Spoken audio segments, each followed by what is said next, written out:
Et c'est parti pour le meilleur gâteau au monde avec des fruits surgelés ou frais comme tu veux. Moi là ils sont surgelés.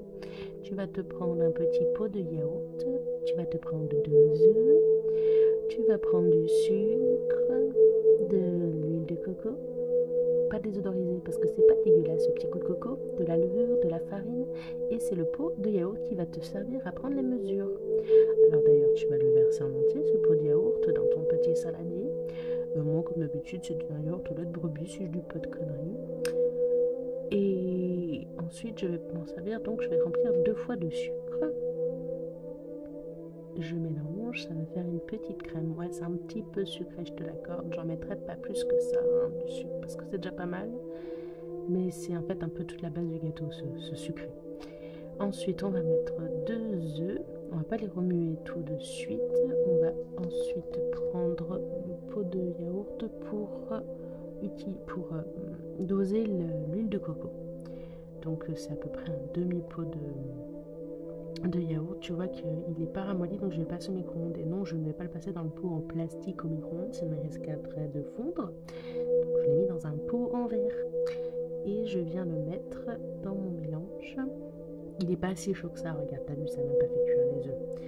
Et je mélange donc mes œufs, huile de coco avec le début de la préparation. Je remue. Je vais ajouter du sucre vanillé que j'ai oublié de te donner dans la recette. Mais bon, alors ça c'est moi qui le fais, mon sucre vanillé. Toi tu utilises bien ce que tu veux. Et ensuite tu viens mettre la levure. Très important la levure. Et le sachet complet. Pas de souci.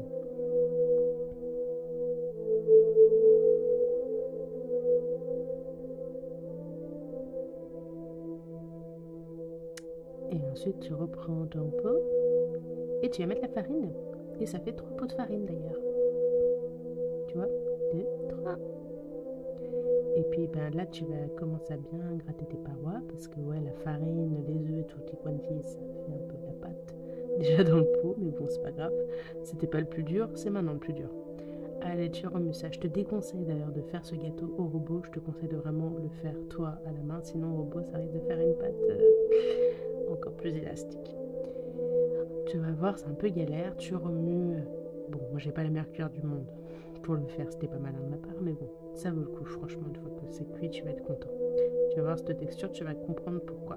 Donc tu vas venir beurrer ton moule, et puis du coup, qui dit beurrer un moule, dit aussi fariner son moule.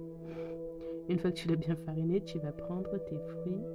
Donc moi, les miens sont surgelés, c'est moi qui les surgèle, qui me le fait à l'automne, de façon à avoir toujours des fruits comme j'aime n'importe quelle saison.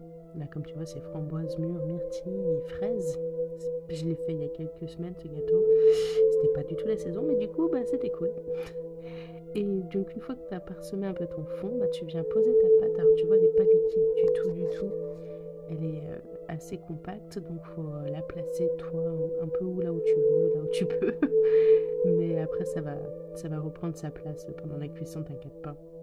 Mais du coup, voilà, cette texture, c'est celle-là que tu veux. C'est un peu compact, mais tu vas voir que avec le mélange des fruits et puis du sucre et tout, c'est trop bon. Donc tu étales comme tu peux, comme ça veut bien. Tu remets tes 10 fruits, tu passes ton pot. Hein. Et puis en plus, moi, on voit que c'est par strat que je les remplis mes pots. Et ensuite, tu prends un peu de sucre, un peu de cassonade et tu parsèmes dessus. Entre temps, tu as fait chauffer ton four à 180 degrés d'ailleurs. Et puis tu vas mettre ton gâteau de 30 à 40 minutes. Je te conseille de surveiller à partir de 30 minutes. Des fois, il faut bien les 40 minutes. Et puis des fois, selon le four, non. Et puis voilà le résultat. C'est magnifique, c'est savoureux. Et puis abonne-toi si ça t'a plu. Ciao!